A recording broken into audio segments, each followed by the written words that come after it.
बोलिए सद्गुरुदेव की जय, भक्त मंडली की जय, आज के आनंद की जय। साहिब गुरबिन भवनिधि तरह न कोई, जो बिरंच शंकर समोई। एक सवाल उठता है, जितना आज मनुष्य भटका हुआ है भक्ति पद से इतना कभी भी नहीं था। बरबस आपके दिमाग में एक विचार आएगा,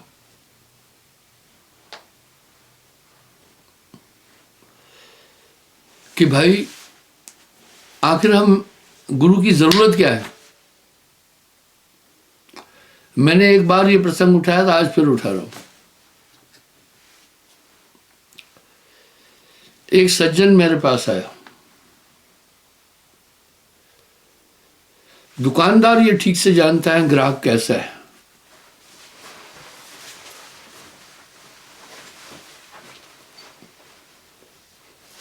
प्रश्न भी 4 तरह से होते हैं। पहला होता है अज्ञान से, जानता नहीं है।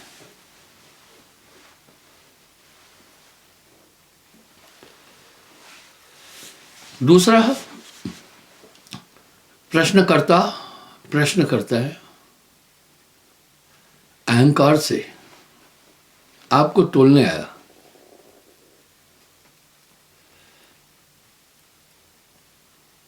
तीसरा प्रश्न करता है जिज्ञासावश,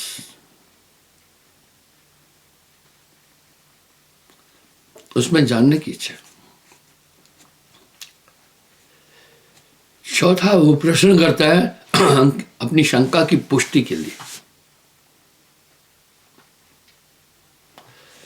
मेरे पास आया वो, पीएचडी था। विद्याभिमान भी बड़ा खतरनाक होता है। अहंकार तो किसी भी प्रकार का है वो बड़ा खराब है। और दुनिया में अहंकार 6 चीजों से होता है, और अहंकार का कोई वजूद नहीं। अहंकार 6 कारण से, 6 चीजों से होता है। पहला बल मद, ताकत का घमंड। आप देखते हैं जिनमें थोड़ा बल अधिक है वो एंट कर चलते हैं। दूसरे आदमी को सिर्फ ये देखते हैं मुझसे कमजोर है या तगड़ा है, यही देखते रहते हैं। ये बल मद है। दूसरा है धन मद। आप देखते हैं जिनके पास धन है वो गरीबों के साथ में बड़ा दुर्व्यवहार करते हैं। सभी नहीं, कुछ करते हैं। तीसरा है जाति मद। कुछ लोग ऊंची जात का अहंकार का ठीकरा अपनी खोपड़ी से फोड़ते हैं। ये जात मत बहुत खतरनाक है।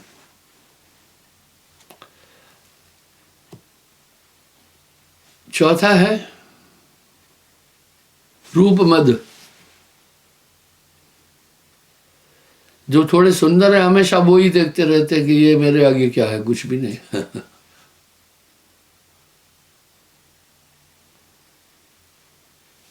रूप मत।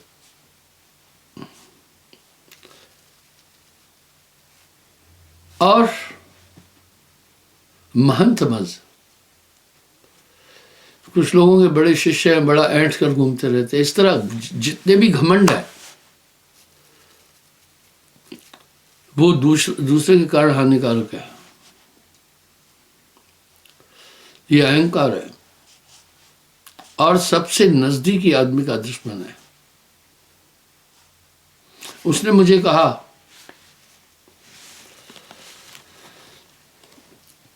जब भी कोई प्रश्न करता आता है मैं पहले प्रश्न ठीक से सुनता हूं।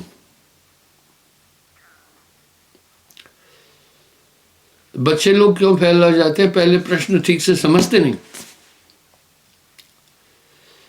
जब आपने प्रश्न ठीक से समझा नहीं तो आप उत्तर ठीक से दे ही नहीं सकते। आप फिर उत्तर ठीक से नहीं दे सकते।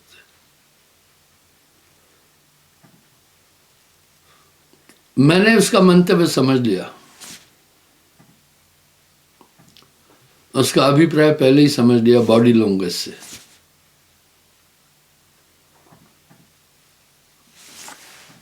उसने कहा महाराज, वो जिज्ञासावश नहीं आया था, अहंकारवश आया था, पर वाचाल था, बोल इतनी स्टाइल से रहा था, एक तरह से वो मुझसे शाब्दिक ध्वंद करने आया था। दुकानदार जान जाता है ग्राहक कैसा है। इतने लंबे टाइम से अध्यात्म में हूं, करीब 54 साल से मैं दीक्षा दे रहा हूं, 53-54 साल से, तो बोध है। एक बार मैं कापड़िए की दुकान पर था, बैठा था, कापड़िया आराम से बैठा हुआ था दुकान पर, टांग पे टांग रखकर।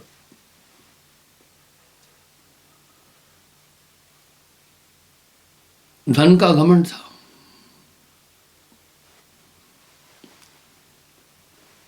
एक ग्राहक आया, एक आदमी आया,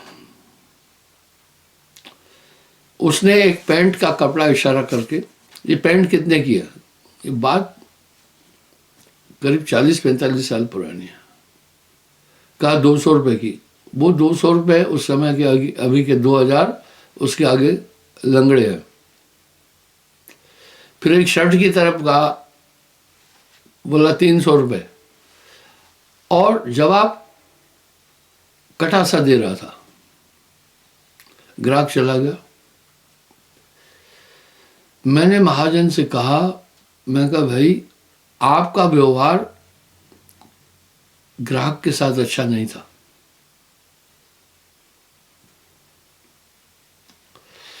ग्राहक को दुकानदार ईश्वर की तरह मानता है। उसने कहा महाराज ये कुछ नहीं खरीदेगा, इसको पूरी मार्केट, कपड़ा मार्केट जानती है, पूरे थान खुलवाएगा। अगर इसको बाई चांस एक कमीज खरीदनी होगी 25 दुकानों में जाएगा, इसलिए इसको कोई तहरीज नहीं देता है। हमें मालूम है ये खरीदार नहीं है। तो साहब ने एक शब्द कहा है, दिल उसको देना चाहिए, दिल उसको देना चाहिए दिलदार कोई हो।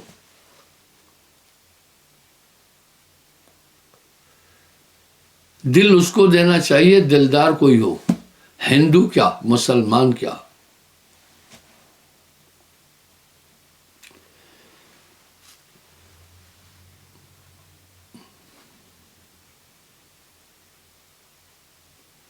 किसी भी जात का हो।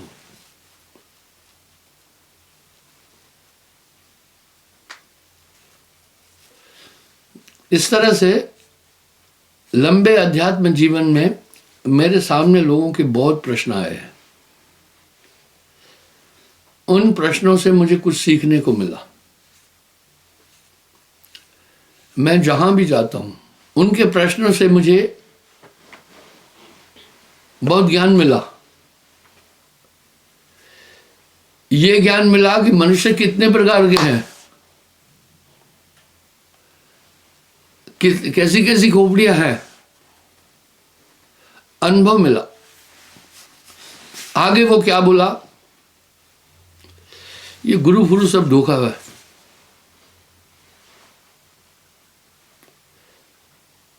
क्या करना गुरु गुरु, लोग पोथी पढ़ करके बात करते हैं। हम अपने अंदर परमात्मा है, हम खुद भी तो ढूंढ सकते हैं ना। मैंने दिल में सोचा पहले इसको पूरा बोलने दो। अब मेरी समझ में एक बात आई, ये मुझे बिल्कुल भी हूट करने आया है, इसका ये खरीदार नहीं है। वो बात है, दिल उसको देना चाहिए दिलदार कोई हो, हिंदू हो मुसलमान, खरीदार कोई हो। मैंने दिल में सोचा इससे गुस्सा नहीं होना है, पहले इसको पूरी अपनी भंडास बाहर निकालने दो, फिर इससे बात होगी। और उदंड भी था, उसमें विद्या का अहंकार भी था, वो झलक रहा था। ये सब चीजें झलकती है।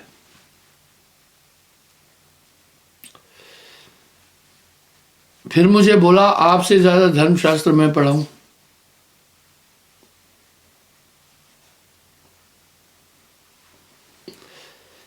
मेरी एजुकेशन आपसे ज्यादा है, मैं पीएचडी हूं।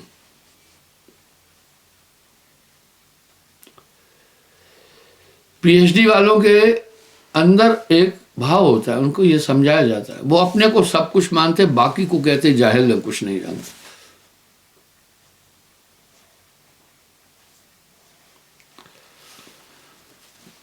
बात कर चुका, बोला आपकी वाणी में वाक्य अशुद्धि भी है।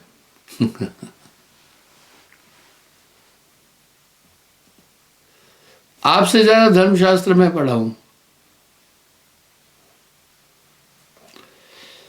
मैंने कहा कह चुके हो आप? बोला हाँ।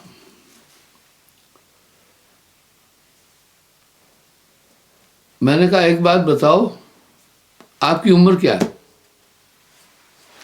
प्रोफेसर था। बोला 50 साल। मैंने कहा क्या आप अपनी आत्मा को जान चुके? आपके अंदर ईश्वर है, क्या आप ईश्वर को जान चुके? आपके छोटे बच्चे की उम्र क्या है? बोला 2 साल। मैंने कहा क्या आप काम क्रोध मोह को अपने अंदर से निकाल सके? 2 साल पहले आपने संभोग किया था, बच्चा है। और जवानी खास बात है। आगे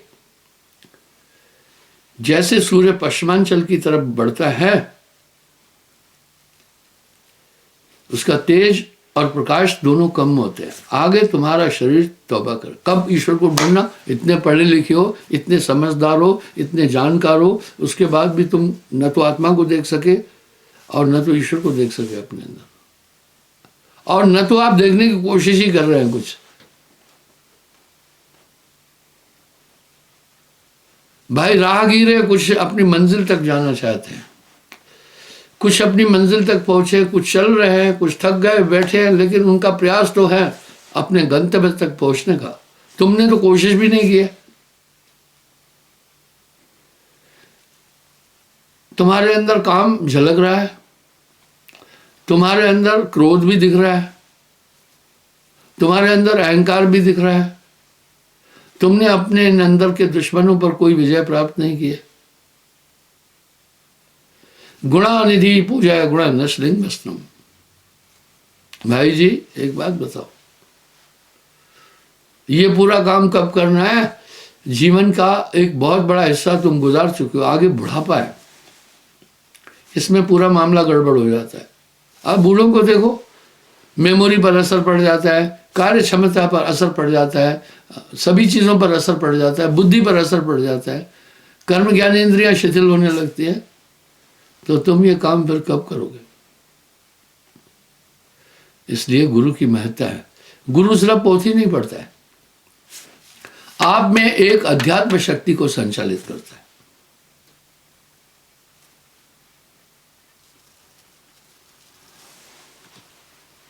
गोस्वामी जी भी कह रहे हैं, गुर बिन भवन तरह न कोई, जो बिरंच शंकर समोई। गुरु महिमा में गुरु एक ताकत देता है जिससे हम अपने अंदर के विकारों को समझ सके। मैंने एक सत्संगी से पूछा, मैंने कहा भाई तुम्हें दुनिया के लोग कैसे लग रहे हैं? उसने कहा पागल। उसका जवाब क्या था? पागल। भाई मैं कह रहा हूं तुम दुनिया को पागल क्यों कह रहे हो, उसका कारण क्या है? हालांकि दुनिया को पागल सभी महापुरुषों ने, संतों ने भी कहा है, और साहब ने तो डंका पीट पीट कर बोला है, संतो ये जग पागल खाना। बोला गुरुजी पागल इसलिए कह रहा हूं, पढ़े लिखों को भी देख रहा हूं, वो काम करते हैं कि अनपढ़ भी नहीं करेगा। उनका अपने पर नियंत्रण नहीं है। हम पागल किसको कहते हैं? जिसका दिमाग पर नियंत्रण नहीं है, पागल आदमी। दिमाग पर नियंत्रण आप नहीं देख रहे हैं? दुनिया के लोग ऐसा ऐसा काम करते हैं, पागल जैसा काम करते हैं। जब भी कोई ऐसा अटपटा काम करता है कहते हैं भैया क्या पागलों की तरह काम कर रहे हो, क्या पागलों की तरह बात कर रहे हो। इस तरह आपने नामदान से पहले अपने जीवन को जब देखोगे तो पागलपंती लगेगी, लेकिन अब क्या है, आपका कंट्रोल है। तो वो यही बोल रहा था पागल। मैं बोला वो क्यों? बोला इनका कोई कंट्रोल ही नहीं है अपने पर, मन जो कह रहा है वही सब किए जा रहे हैं। बाद में सर पीट कर पछताते, हाय ये हमने क्या कर दिया। इसलिए आप देखें अच्छे और बुरे का सबको पता है, अच्छा क्या है बुरा क्या है। जो किसी को मार रहा है उसको पता नहीं कि ये गलत काम है, जो बलात्कार कर रहा है उसको पता नहीं गलत काम है, पर ब्रेन आउट ऑफ कंट्रोल है। तो सबसे पहले गुरु नियंत्रण कर लेता है मन और इंद्रियों पर आपका। आप नामदान से पहले वाले टाइम को देखिए, बड़ा अटपटे थे आप, जो मन चाहता था वो करता था। कई बार आपने वो गलतियां करके पछताए होंगे कि फिर नहीं करेंगे, फिर करते हैं। यानी दिमाग पर किसी भी का कंट्रोल नहीं है। अभी पहले हम दिमाग को देखें, दिमाग क्या है, दिमाग की बनावट क्या है, दिमाग कहते किसको है। अब वो कैसे? कोई भी आदमी जो क्रिया करता है उस प्रक्रिया का एक ही सूत्र है, पहले संकल्प उठता है। आप यहां आए, पहले आपके अंदर संकल्प उठा होगा कि आश्रम चलेंगे, और ये निश्चय किया वहां जाने में कितना टाइम लगेगा, क्या खर्चा आएगा, क्या किराया लगेगा, आपने निश्चय कर दिया जाना है। आप यहां फिर कैसे पहुंचे? चित्त ने बताया ये गाड़ी पकड़ो, ऐसे ऐसे पकड़ो, ऐसे ऐसे चलो, जाकर आप चंदवत पहुंचेंगे। आप पहुंचे, ये आपको चित्त ने बताया। और चौथा फिर अहंकार काम किया, उसके लिए आपने बॉडी को एक्टिवेट किया। तो हमारे मस्तिष्क के ये चार भाग हैं। इस तरह अब यहां सवाल आया, न्यूटन ने भी कहा है दुनिया के सिर्फ लोग 8% अपने मस्तिष्क का प्रयोग कर पाते हैं। कुछ लोग आप देख रहे हैं बड़े गलत काम कर रहे हैं, कुछ नहीं कर रहे हैं। इस तरह हमारे दिमाग के ये चार है, हर आदमी इसी पर चल रहा है। जिसकी भी क्रियाएं जितनी भी मनुष्य कर रहा है उसका प्रावधान यही है। इसका मतलब है, मैं एक बात कहता हूं जो दुनिया में पहले कोई नहीं बोला है। मेरी ये बात सुन करके बुद्धिमान लोग कहेंगे ये पागल वाली बात कर रहा है। मैं कहता हूं ये मस्तिष्क एक फ्रॉड है। आप इस मस्तिष्क की, इस मन की प्रवृत्ति को समझिए। इसको आत्मा से कुछ लेना देना नहीं है, और इस मस्तिष्क से हम कभी भी उस परमात्मा को नहीं प्राप्त कर सकते। जो लोग उच्च शिक्षा को प्राप्त किए हैं उन्होंने मस्तिष्क का अच्छा प्रयोग करके शिक्षा प्राप्त की, लेकिन हम मंचक ज्ञान से ईश्वर को प्राप्त नहीं कर सकते। कुछ लोगों ने काफी धन इस्तेमाल किया, बुद्धि का प्रयोग किया, धनार्जन कैसे करते हैं। यानी हमारा मस्तिष्क परमात्मा तक पहुंच ही नहीं सकता है, इसमें ताकत नहीं है। तभी शब्द क्या करें, गुरु बिन मुक्त न पावे भाई, नरक उर्धमुख भाषा पाई। गुरु की कृपा कटे हम फांसी, विलंब न होए मिले अविनाशी। गुरु बिन काहू न पाया ज्ञाना, ज्यों थोथा भूस छोड़े किसाना।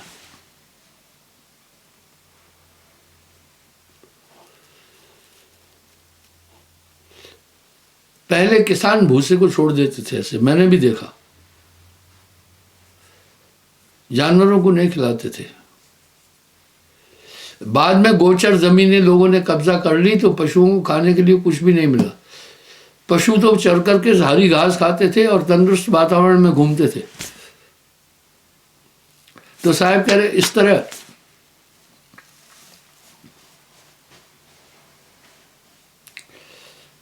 गुरु के बिना जो प्राप्त ज्ञान है वो भूसे की तरह है, उसमें दाना और सार नहीं है।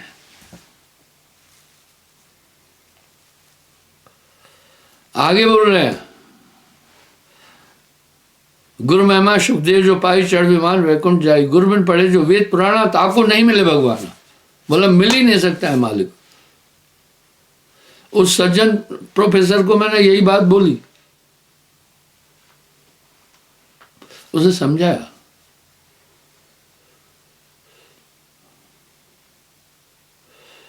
गुरु की नाव चढ़े जो प्राणी, खेद उतारे सदगुरु प्राणी। भाई रामायण में गोस्वामी जी एक बात बोल रहे हैं, वो एक तरह से पर्याय है, विराम है। गुरु बिन भवन निधि तरह न कोई, जो बिरंच शंकर समोई। जब मैं ये बातें बता रहा था, बोला ये तो उन्होंने अपना धंधा चलाने के लिए बना हुआ है। वो आदमी मुझे ऐसा नेगेटिव उत्तर दे रहा था हर बात का। यहां साहब एक शब्द कह रहे हैं, ज्ञानियों में हूं मैं ज्ञानी, मूर्खों का दास। जहां चले लट्ठी बट्ठी, वहां छीलूं घास। आगे क्या बोल रहे हैं, मूर्ख का मुंह बम्ब है, बोलत वचन भुजंग। ताकि युक्ति मौन है, विष्णु व्यापत अंग। मैं जो भी तर्क दे रहा था वो सब काटता जा रहा था। बाद में मुझसे ज्ञान तत्व से मैंने ऐसे जकड़ा कि वो आगे बोल ही नहीं पा रहा था। इसका मतलब मैं ये बता रहा हूं, इस मन पर कोई भी एक ताकत के, जो अध्यात्म शक्ति के बिना कब्जा कर नहीं सकता है। तुम क्या चीज हो? एक डिग्री हासिल करके तुमने पीएचडी सोच लिया कि अब बस हम ही हैं। अरे हजार हजार साल तपस्या करने वाले हमारे पूर्वज कंदमूल खा करके अपने मन पर नियंत्रण नहीं कर पाए, तो बाकी की क्या बात करें। अब यहां एक शब्द साहब कह रहे हैं, गोरख अटके कालपुर। और कौन की बात? आप इसमें साधन नहीं है। मनुष्य के पास ईश्वर तक पहुंचने के साधन नहीं है, क्योंकि आमतौर पर मनुष्य काम किससे कर रहा है? 5 कर्मेंद्रियां, 5 ज्ञानेंद्रियां और अंतःकरण की 4 इंद्रियां। ये 14 अंतःकरण कहलाते, यही मन है। और इस मस्तिष्क की रवायत क्या है? इसको आत्मा से कुछ नहीं लेना है। इसकी रवायत सिर्फ शरीर के सुख और इंद्रियों के सुख को देखना है। बनावट ऐसी है।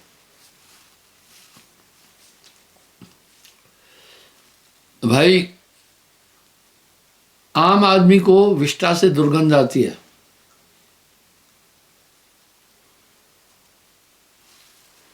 अब यहां सवाल उठा कि लेकिन सूकर को दुर्गंध नहीं आती है, उसके लिए वो आनंद है। ऐसा क्यों? नाक तो सूकर का भी है, इंसान का भी है। उसकी नासिका की बनावट ऐसी है कि उसे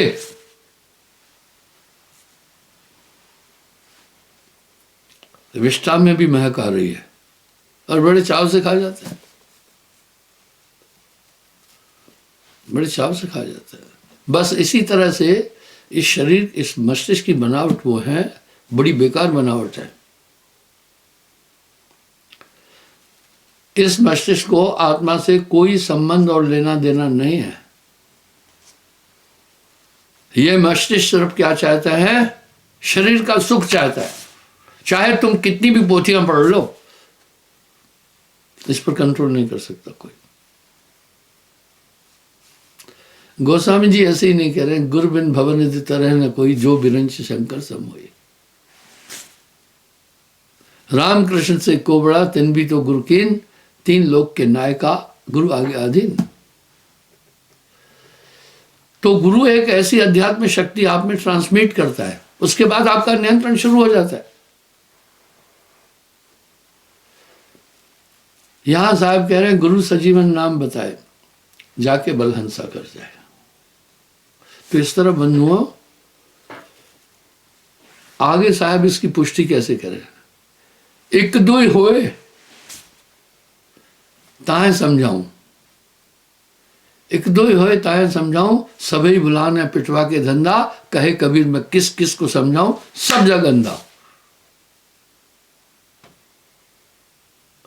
और जीवन 5-25 लागी, काम क्रोध मद लोभ में पागी। इस तरह ये इंसान किसी भी तरह, किसी भी प्रयास, किसी भी कोशिश, किसी भी ताकत से बिना गुरु के संसार से पार नहीं हो सकता।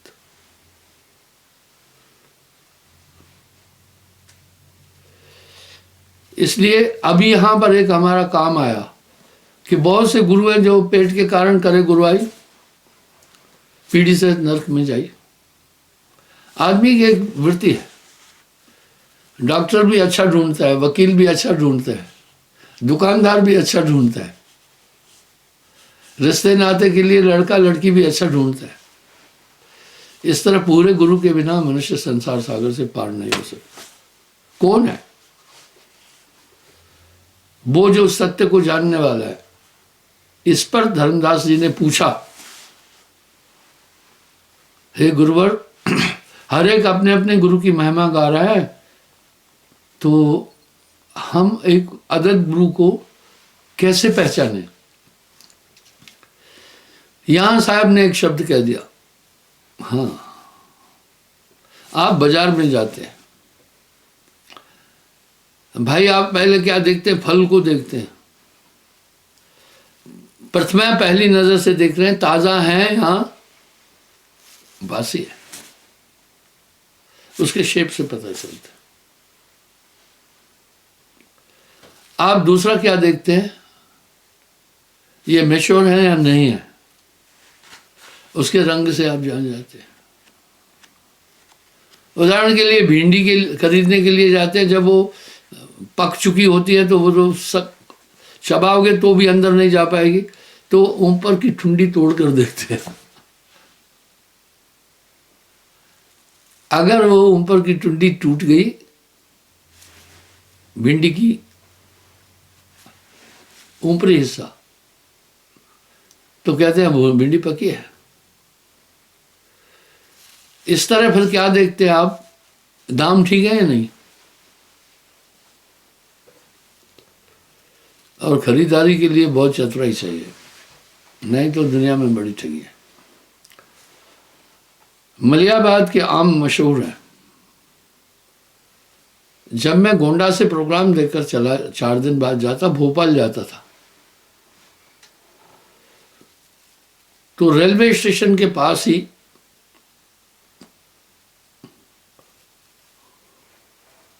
आमों की मंडी, बहुत आम बिकते थे वहां। मैं करीब 1-8 कुंटल आम ले जाता था वहां से खरीद कर। परिवार काफी बड़ा है, भाई हैं, बहनें हैं, उनके बच्चे हैं, परिवार हैं। तो मैं सोचा यहाँ के आम, मलियाबाद के आम बहुत मशहूर है, उनके आम लिए आम लूँ। खरीदारी बहुत ध्यान से आप करना, कभी कहीं भी।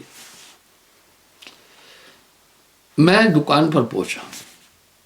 कई लोग ऐसे फड़ी लगाकर नीचे तरपाल बिछाकर आमों के ढेर थे। सबसे पहले मैंने देखा सबसे तंदुरुस्त सबसे ठीक आम कहाँ है।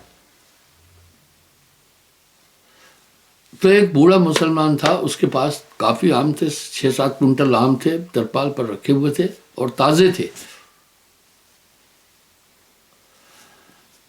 मैंने उसको कहा बाबा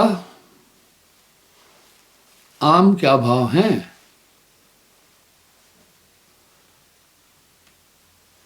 बोला 40 रुपए किलो। मैं बोला बाबा मैं 1-2 किलो नहीं लेना है, मैं 1 कुंटल लूंगा, थोड़ा दाम कम करो। उसने कहा ठीक है, अगर आप 1 कुंटल लेंगे। हाँ नहीं, मैंने उसको कहा ठीक है।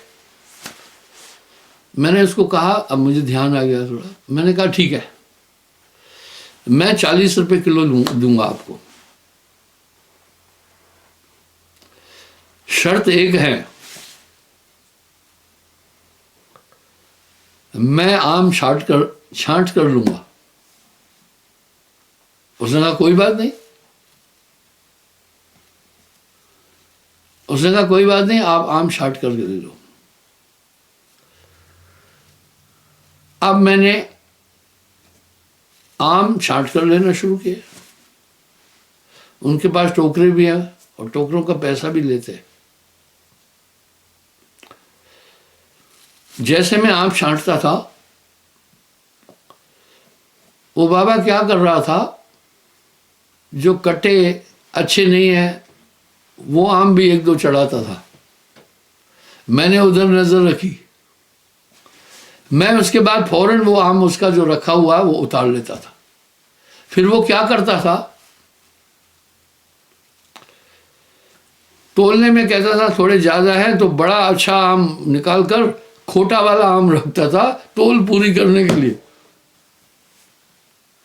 मैं कहा बाबा नहीं, ये उठाओ नहीं, अगर ये 100 ग्राम ज्यादा है बटा रख दो, फिर हिसाब कर लेंगे ना।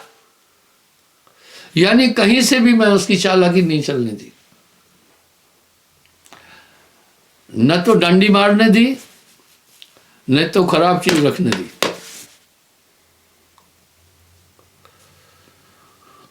अब वो बिलखने लगा, मचलने लगा।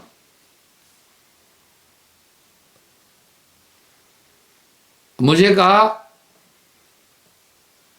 रहने दो, आपको आम नहीं देना है। मैं कहा सुनो, जवान हो चुकी है, तय हो चुका है, आम तो आपको देने हैं, आम तो ले लूंगा आपसे मैं, क्योंकि आपका और मेरी जबान हो चुकी है। आप क्यों नहीं देना चाहते? पता है वो क्या बोला? सुनो, बड़ाई के लिए अपनी बोला, खुदा की कसम आपसे तेज आदमी जिंदगी में कभी नहीं देखा मैंने।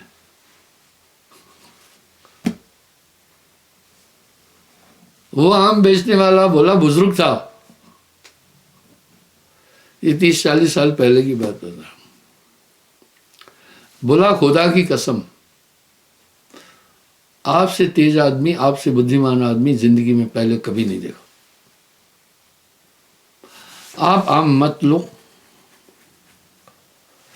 मैं बोला ऐसा क्यों? बोला मेरे 7-8 कुंटल के ढेर में जो हीरे आम थे, जो आम की शोभा बढ़ा रहे थे इस पूरे तरपाल पर, वो सब आपने उठा लिया, अभी कचरा रह गया। उस बाबा का ये तर्क था मेरे, यानी कहने का मतलब है आपको जानना पड़ेगा पहले गुरु कैसा है, ठीक है ना? ये आप करेंगे। बिन जाने जो कोई गुरु करे सो नहीं भव सागर से तरे, ये आपको करना है। दूसरा सावधानी बरतना, मैं आपको बताता हूं, मैं अमरूद पहले खूब खाता था। एक कहावत है, मूंगफली गरीबों का बादाम है, जो मूंगफली में तत्व है, जो बादाम में तत्व है, कंप्लीट मूंगफली में भी वही है, लेकिन बादाम का जलवा है बड़ा। बादाम 800 रुपये किलो बिक रहा है, मूंगफली 50 रुपये किलो है। इस तरह अमरूद को कहते गरीबों का सेब है। अमरूद में वो सब तत्व मौजूद हैं जो सेब में है, पर सेब का जलवा और प्रसिद्धि ज्यादा है। दोस्तपुर में आप आंख खोलकर खरीदारी करना, आंख खोलकर गुरु को धारण करना। तो दोस्तपुर में 4-5 बड़ी छोटा रास्ता है दोस्तपुर से। मैं अंबेडकर नगर से प्रोग्राम देकर के दोस्तपुर जा रहा था, तो जब मैं वहां एक ठेले वाले से अमरूद मैंने दाम किया, उसने बोला 10 रुपये किलो। बोला ठीक है। मैं कहा क्या मोल तोल करना, ठीक है। मैंने छांटे अमरूद अच्छे अच्छे, उसने एक लिफाफे में बांधे। गाड़ी साथ में खड़ी थी, सिर्फ मैंने गर्दन यूं की, गाड़ी के पास से खुले 10 रुपये ड्राइवर से लिए। उसने लिफाफा दे दिया, 10 रुपये ले लिए। 2-3 किलोमीटर आगे आने के बाद मैंने लिफाफा खोल के सोचा एक अमरूद खाऊं, तो मुझे एक कम से कम इतना बड़ा अमरूद सड़ा हुआ मिला और कुछ कच्चे मिले। मैं हैरान हो गया। मैं कहा ये तो मैंने छांटे नहीं थे, ये क्या हो गया? देखा, आप आंख खोल कर रहे ना, नहीं तो माल यारों का है। उसने पहले ही 1 किलो वाले लिफाफे रखे थे, आधा किलो के लिफाफे रखे थे। जैसे मेरी नजर उधर से हटी, उसने वो तोले हुए लिफाफे को साइड रखकर और वो गंदे अमरूद वाला लिफाफा रख दिया। इस पर साहब कह रहे हैं बहुत गुरु हैं, अज गमाई हरे द्रव्य कच संकट नहीं, ताते प्रथम परीक्षा कीजिए, ता पीछे गुरु दीक्षा दीजिए। और जो बिन जाने कोई गुरु करे, सोने बहुत सागर से तरे। अब धर्मदास जी सकते में आ गए। बोला गुरुजी हम तो अज्ञानी लोग हैं, कैसे कैसे सदगुरु चीन पड़ेगी? कृपा करके कृपा निधान बताओ, पूरा गुरु कैसे हम समझे। अब यहां साहब कह रहे हैं गुरु के लक्षण कहता हूं धीर, सुनो धीर चित्ला है। भाई आप रिश्ता करने जाते हैं बेटे का बेटी का, तो पूरा घर परिवार जानकारी लेते हैं कि नहीं, कि मेरी बेटी उस घर में सुखी होगी या नहीं, रहने का स्थान है या नहीं, आर्थिक रूप से मजबूत है या नहीं, आचरण इनका ठीक है या नहीं, तमाम चीजें तो आप देखते हैं। लेकिन एक गुरु आत्मा का सौदा करने जा रहे हो तो आंख बंद करके गुरु नहीं करना, देखना। तो साहब कह रहे हैं गुरु के लक्षण कहता हूं, सुनो धीर से। पहला निर्वासना, दूसरा निर्बंधन, बाल बच्चेदार नहीं करना है तो छोड़ के आ जाए। जब मैं ये बात बोलता हूं, तमाम ठिलुआ गुरुआ लोग कहते हैं छड़ा छाड़, इसको किसी ने लड़की दी नहीं, और कहता है वो फिर हवाला देते हैं उसकी शादी हुई, फलाने की शादी हुई, वो भी हुआ ना। गुरु निर्बंधन हो, निर्वासना निर्बंधन, नहीं तो वो पूरा पैसा कमाकर घर में देगा, पेट के कारण करे गुरुआई, पीढ़ी से नरक में जाए। इसलिए तीसरा गुरु हो सारग्राही।